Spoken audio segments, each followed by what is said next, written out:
Hey guys! Welcome to Get Psyched, where we talk about all things mental health. Let's get started.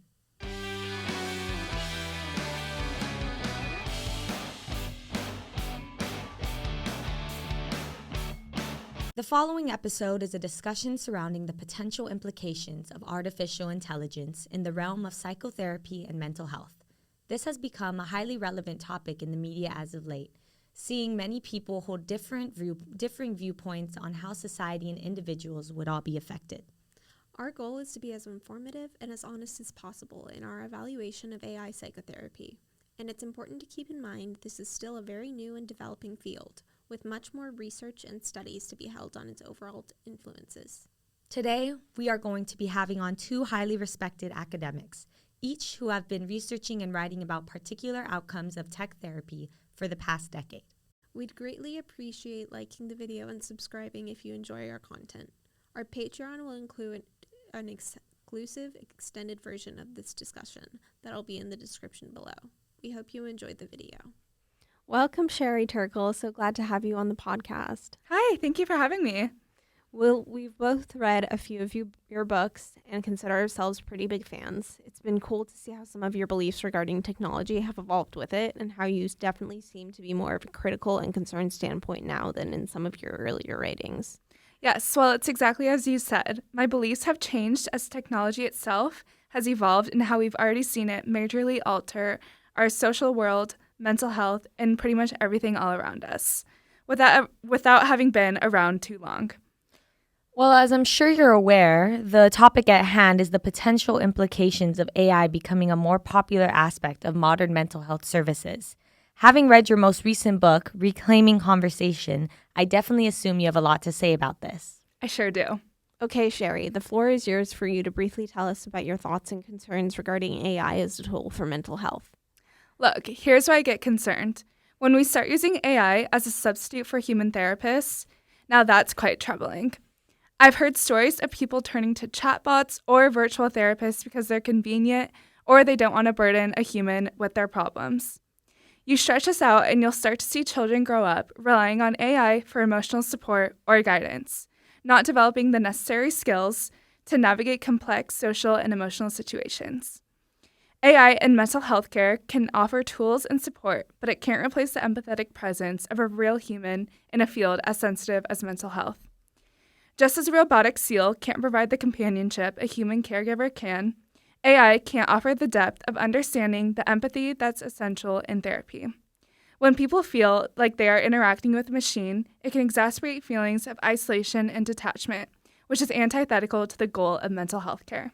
Also, when we rely on these machines for sensitive tasks, like diagnosing mental health conditions, we are giving out our most personal information to algorithms that may not always have our best interests at heart.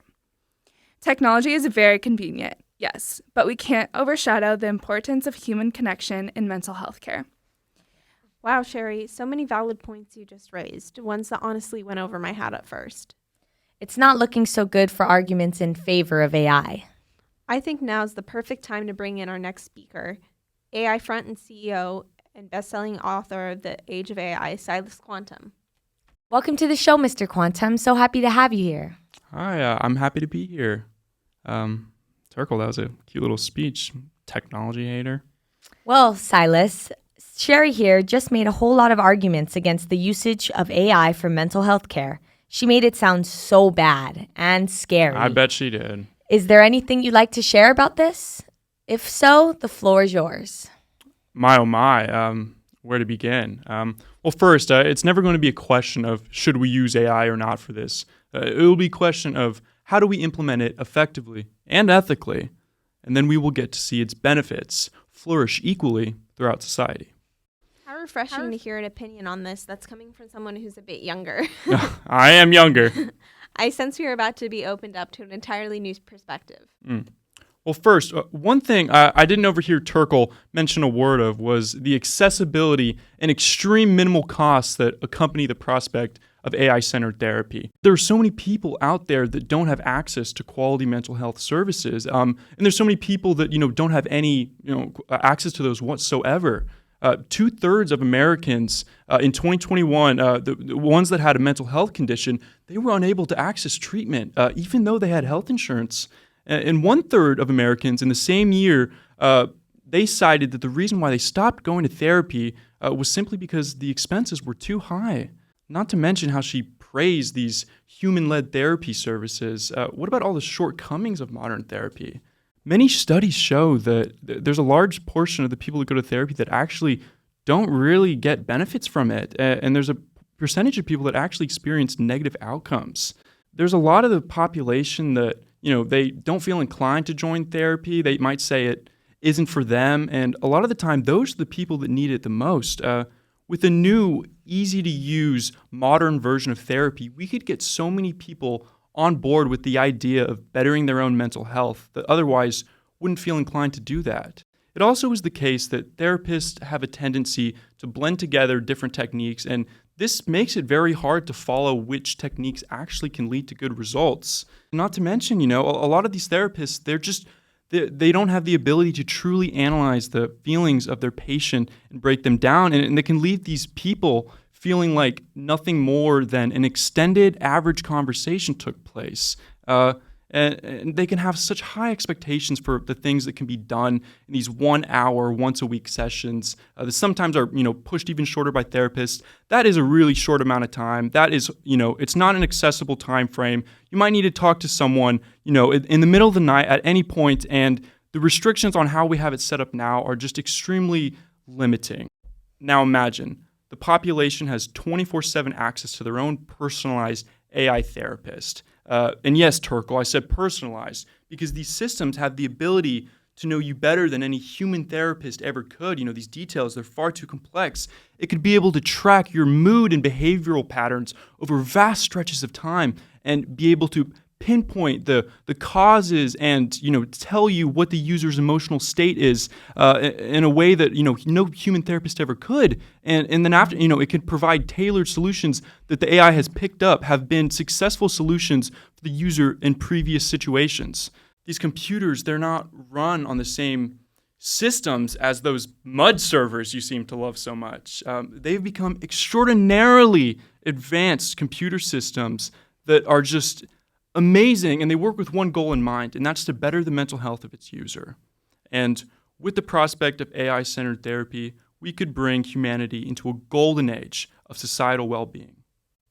I feel so enlightened. Wow, AI really just might be the future.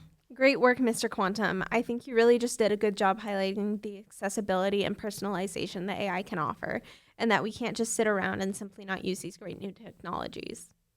It's my pleasure. I'm glad I could add some perspective to the discussion and clear the air on some concerns. I think now's a good time. Oh my God, will you just shut the hell up? You're 100 years old.